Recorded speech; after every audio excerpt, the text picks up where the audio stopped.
jotted down. Excuses, excuses, excuses. How often Yahweh must tire of them? Excuses. Why? Sabi po dito sa Luke 9:56 hanggang to 62.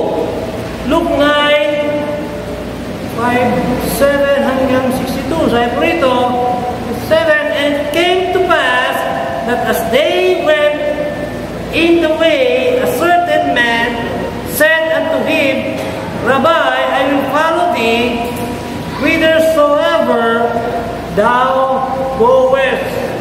58, and Yeshua said unto him, Foxes and holes and birds of their air have nests, but the Son of Man hath not where to lay his head. 59, and he said unto another, Follow me. But he said, Rabbi, suffer me first to go and bury my father. 60, Yeshua said unto him, Let the dead bury their dead, but go thou and preach the kingdom of Yahweh. 61, another also said, Rabbi, I will follow thee, but let me first go bid them farewell, which are at home at my house. 62, and Yeshua said unto him, No man having me put his hand to the plow and looking back is fit for the kingdom of Yahweh. So, makikita po nyo mga minamahal, sabi po dito,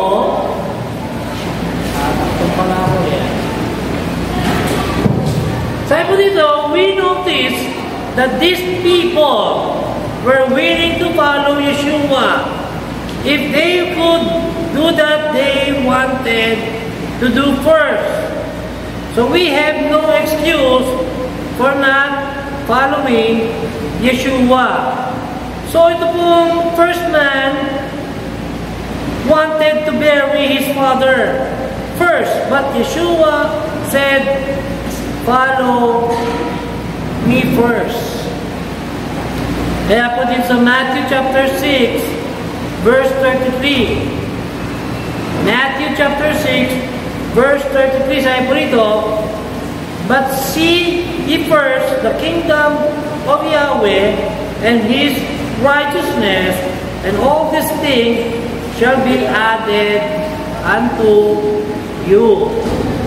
So another said, I will follow thee, Lord, if you will let me say goodbye to those at home. This may sound like reasonable things to put off serving the Lord. But Yeshua must be first in all things or not at all. So mapapansin po ninyo mga minamahal, katulad po nung Saturday, diba? Namatay po yung aking isang kuya dito, diba? Namatay pa. Pwede na sanang pumunta, diba? Kasi kaya nga po, di ba, sabi nga po dito,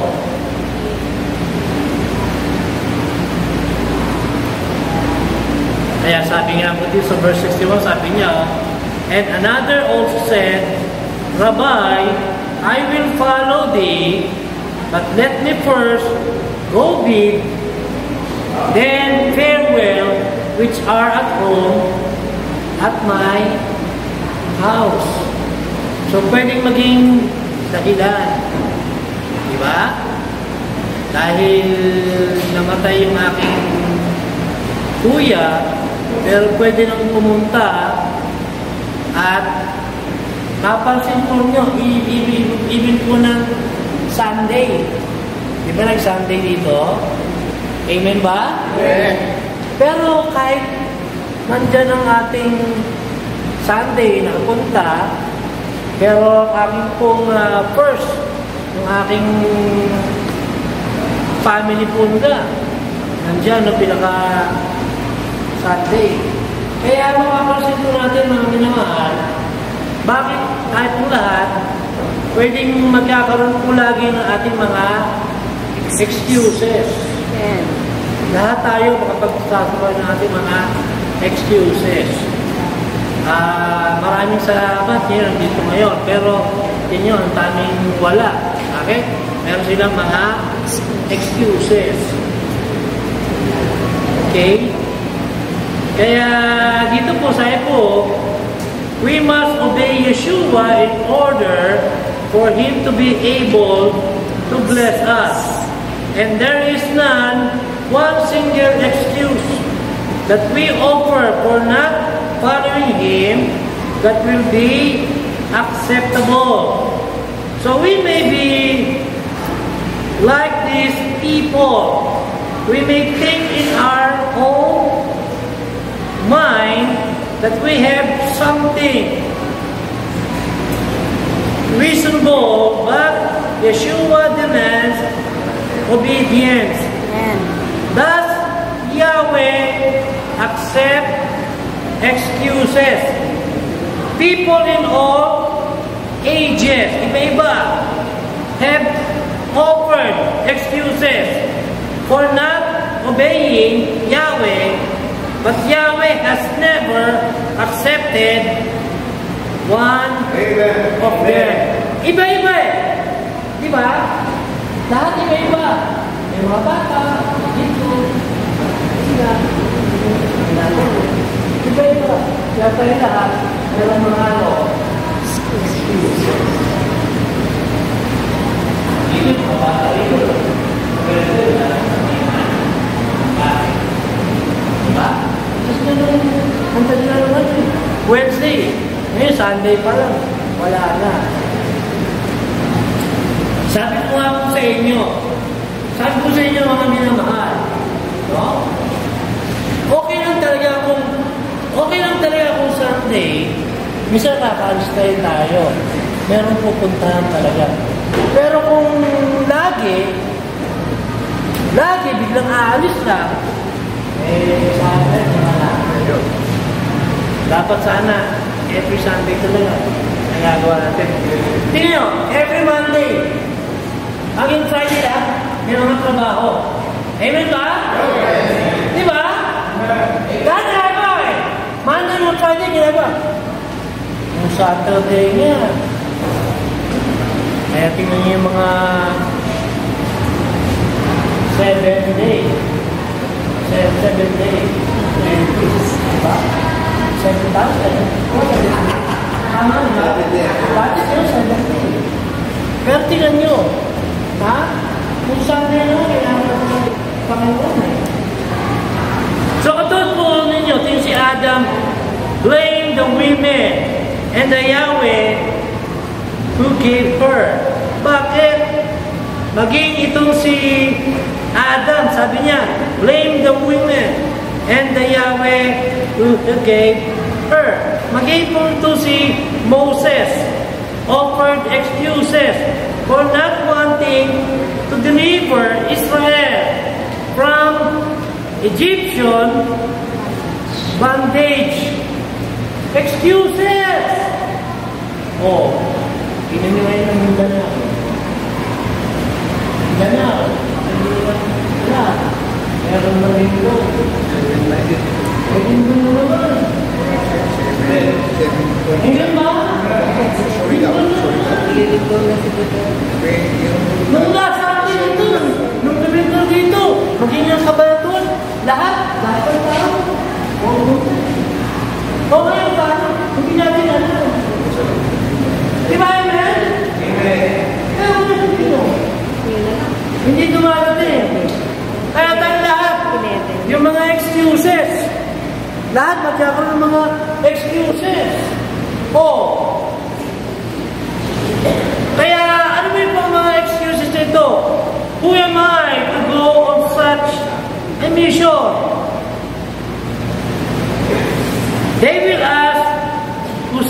me, who should I tell them?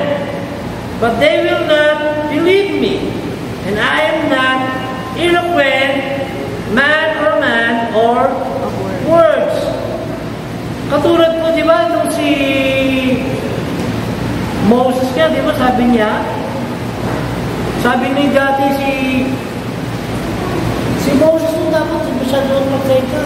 Di ba? Di ba, amen? Amen. Si Moses hirap na hirap Di ba? Kaya sino pinapunta nyo? Si Aaron. Tama, di ba? Si Aaron. Parang katulad niyo. Hindi na mangyari sa akin na yun. Mag-isagta ako na yun. Amen ba? Amen. Pero pinipilit ko pa rin. Amen. Talaga problema ako Amen. Buti nga ako Kahit nag-ano na ako Hindi na nangyari sa akin Yung iba nga kahit wala ako. Kaya wala ko Amen. Amen. Tama ba, Amen? Amen. Kaya may mga excuses na tayo. Kaya sana, lahat po natin mga Kung tignan nyo, kaya tignan si Jude. Tignan si Jude. Di ba, Monday, pumunta ka na namatay pa rin yung amin niya. Yung aking buhay, di ba? Tama, di ba? Monday. Kaya natin na si Jude. Hindi yun, sayang. Di ba? Punta pa rin. Oo. Punta, nag-bus. Di ba? Oo, punta. Makakarating, pero naiyon pa rin. Pero narating. Pero sa service. Amen. Pero ibig ko sabihin, marami na, tayong lahat, may nagagawa. Yung mga anong mga problema, di ba? Kasi mga nangyayari. Yes, tama. Di ba?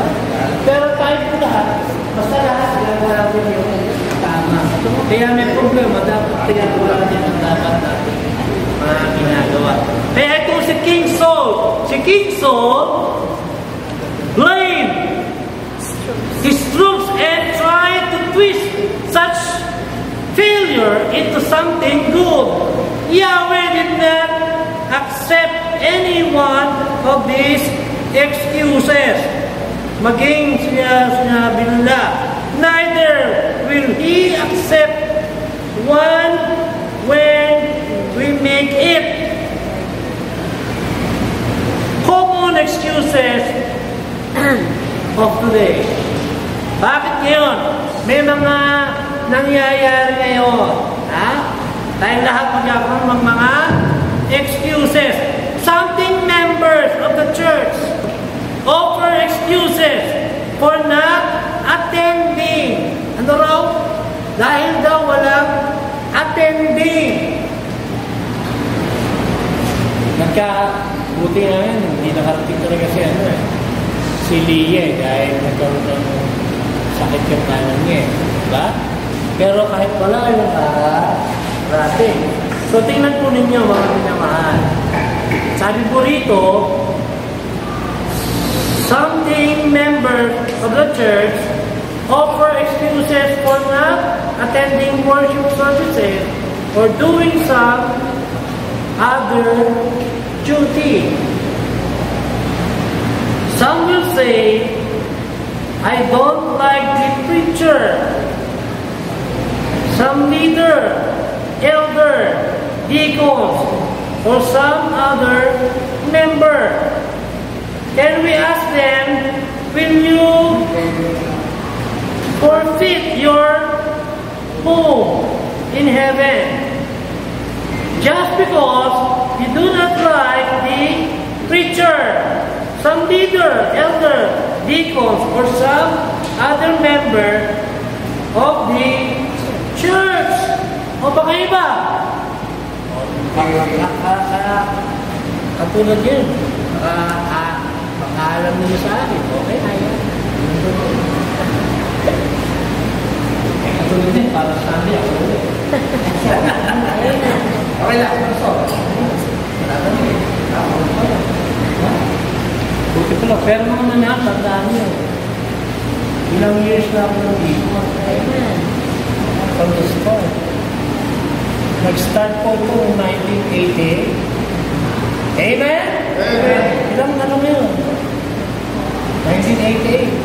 Ngayon, 2023 yun.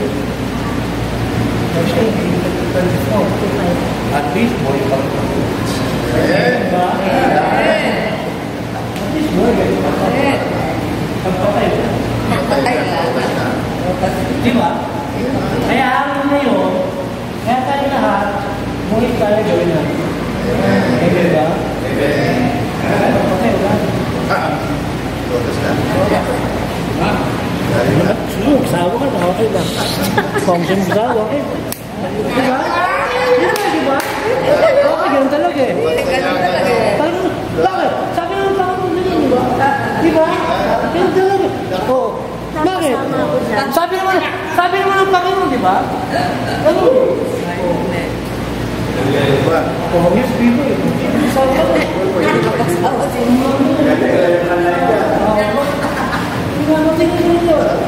Lahat! Kaya nakita ko natin yung site ko dito,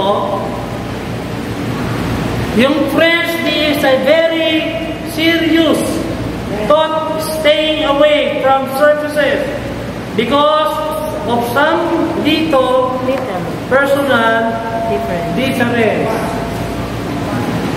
O tingnan nyo, at si Raymond natandaan. Di ba Raymond? Raymond.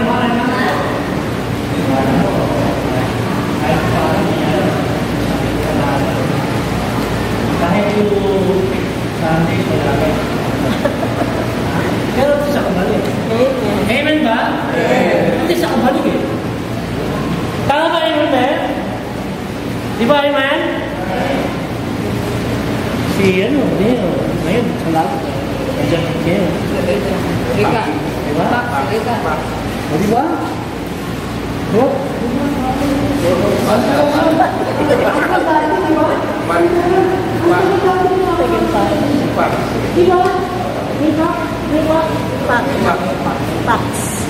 Ang mga Fax niya, diba? Okay lang. Nakakita yung pangalan, diba? Matagal na nun. Nagkakasama pa nun.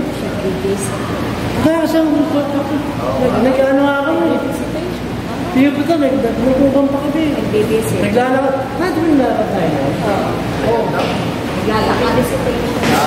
Naglalakad pa talaga nun. Kita niyo mo? Kasama yun. Kaya man dati, si Kuya Ber niya, hirap. Kuya Ber dati, hirap tayo ng jeep. O hanggang ngayon, buhay pa ba yung jeep? Pero ate, tingnan nyo, maski yung ano mo, di ba? Nagawa? Ganun talaga eh, iba-iba eh. Nagkakaroon. Kaya you are not doing Yahweh any favors when you come.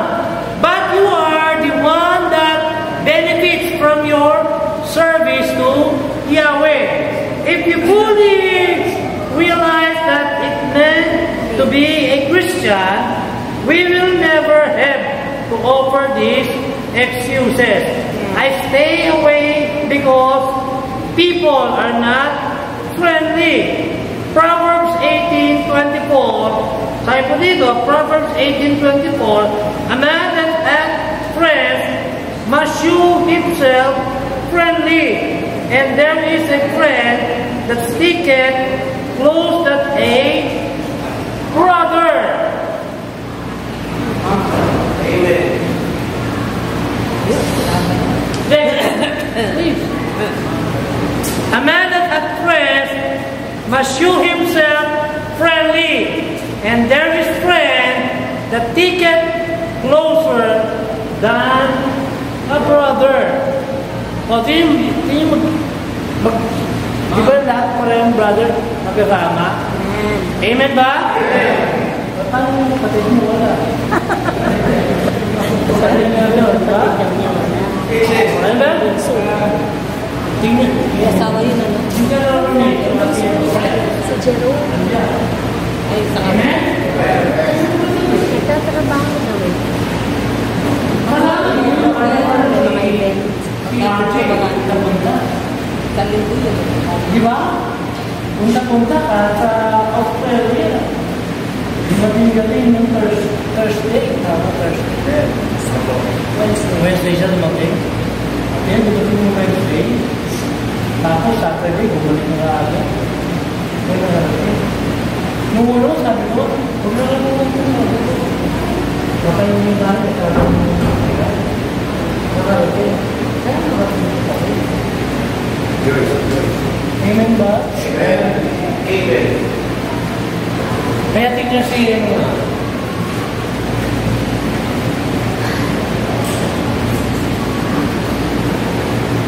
kaya yung mga ginagawa na, sabi po, closer than a brother. We must be friendly if we would have friends. It is a terrible thing not to have friends, but Solomon says it is our own fault. I have heard this excuse offered. We had a company and I just could go off and leave them. Matthew 10:37. Matthew 10:37, sabi po ito, he that loveth father or mother more than me is not worthy of me. And he that loveth son or daughter more than he is not worthy of me. Yeshua was not teaching or not to love our father, mother, son, daughter. But he said not to let them keep up from serving him. It doesn't matter who our company may be, we must not forsake Yahweh's service for them. Bring them with you if possible. If not, be sure that they not cause you to disobey Yahweh. So if work hard all week, and I must have some time for recreation. Pagka-recreation, tuwa.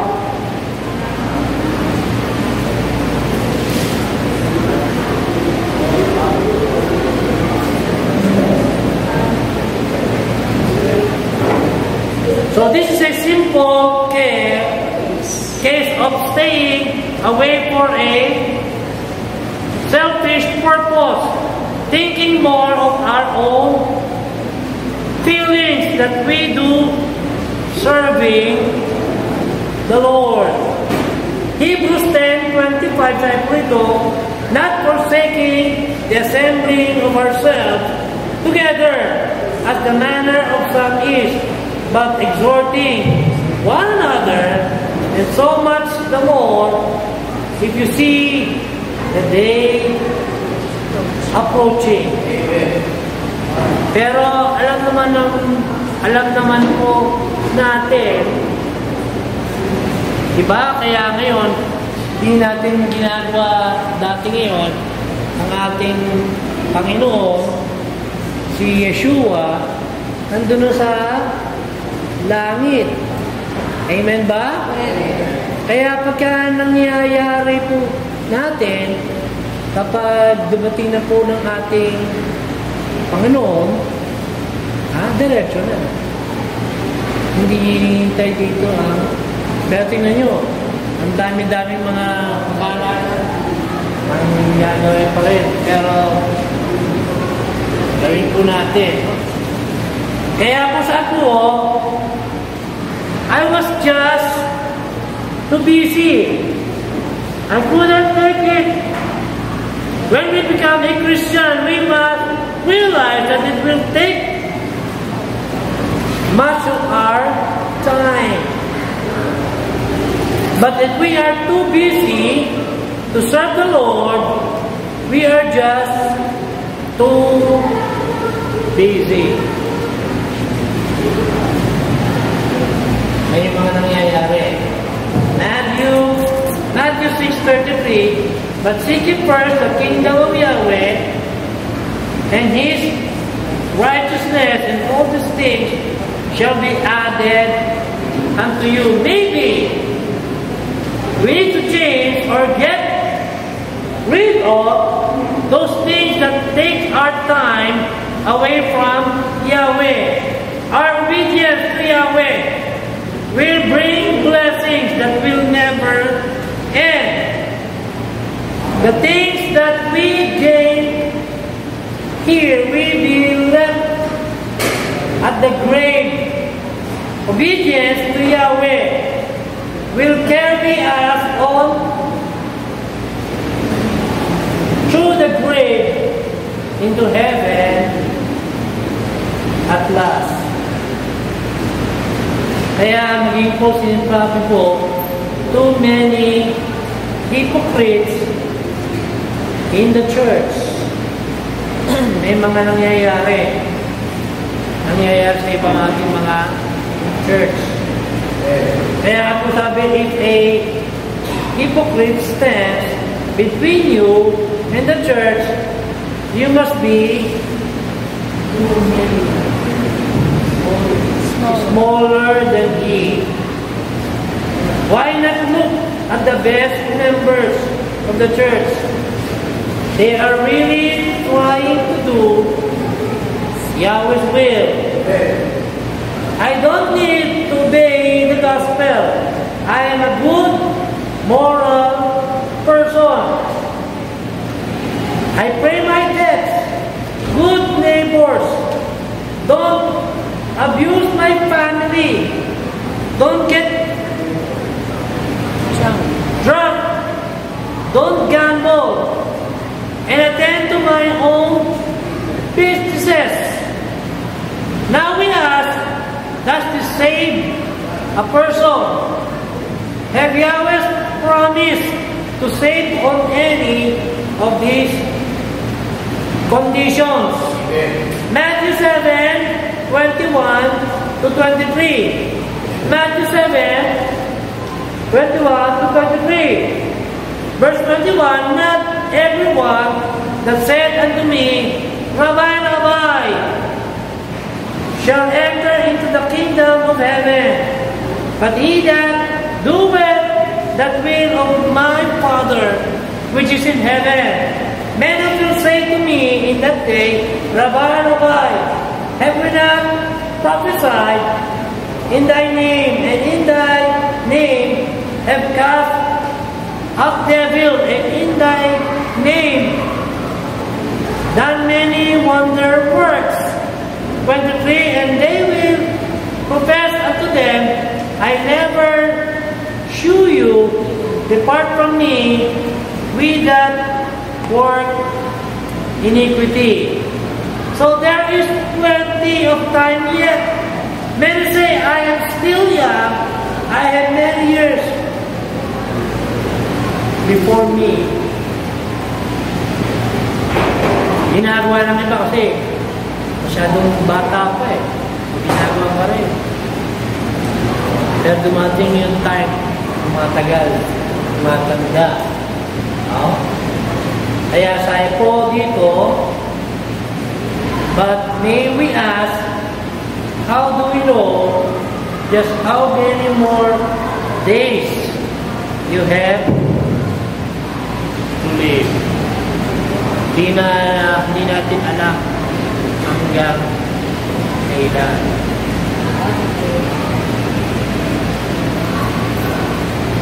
Salamat.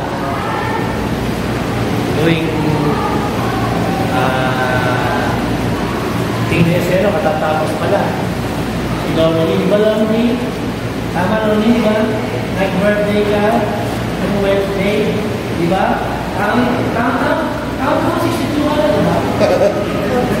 Ako? Sunday? Pwede na yun. Ha? Pwede na yun. Birthday. O di ba? Next year, magiging tayo mo. Nakakin. December. December. Okay, go! December mo po. Ano po eh? Ano siya? Alam mo. Alam mo.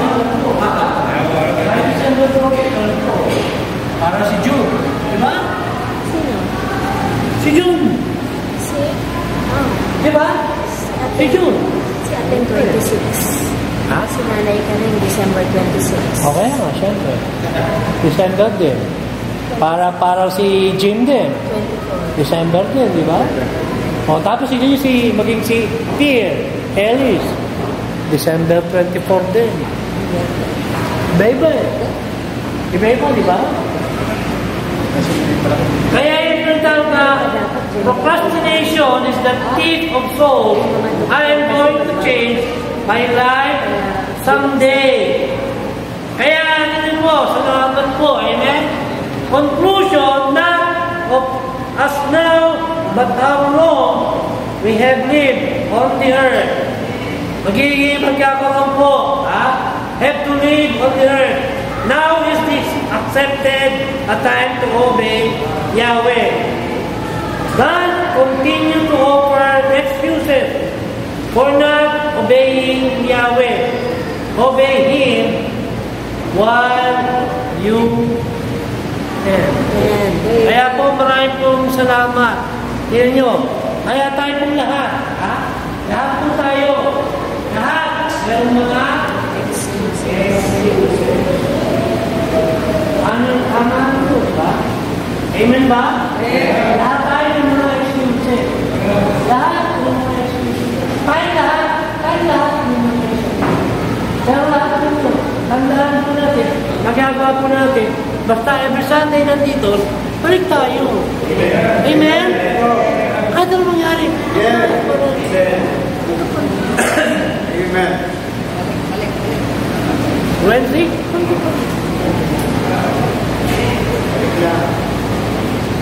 Kaya dapat huwag nating dinisyon, di ba?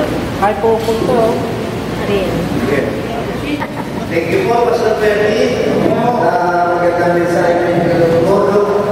At may tatanungin po ako bago tayo nag-pray. Sino po ba yung walang excuses na binigay dito magmula po ng Kristyano? Taas ng kamay, yung wala. Ibig sabihin, lahat po tayo mayroong excuses. Ano po ba? Sabi ko na natin, Pastor, it's time to obey Yahweh. Kasi, ang buhay po natin, may hinala. No? Sabi nga sa Bible, life is like parang sinaw ang buhay ng tao na sandali sisiyaw tapos mawawala na lang bigla. Ano po ba? Kaya, time na po ngayon, mag-commit po tayo sa Panginoon na we will stop making excuses. No? Pagkalinggo. Ano po? Pagkalinggo. Pastor, pasensya na na. Meron akong hindi maiwasan na sabi naman, Pastor, minsan-minsan, it's okay. Minsan-minsan, it's okay. May namatay sa pamilya, it's okay. Ano? Pero pag lagi-lagi, sumasakit po ang puso ng ating Panginoon Yahweh. Minsan, sumasakit din po. Kaya mag-commit po tayo.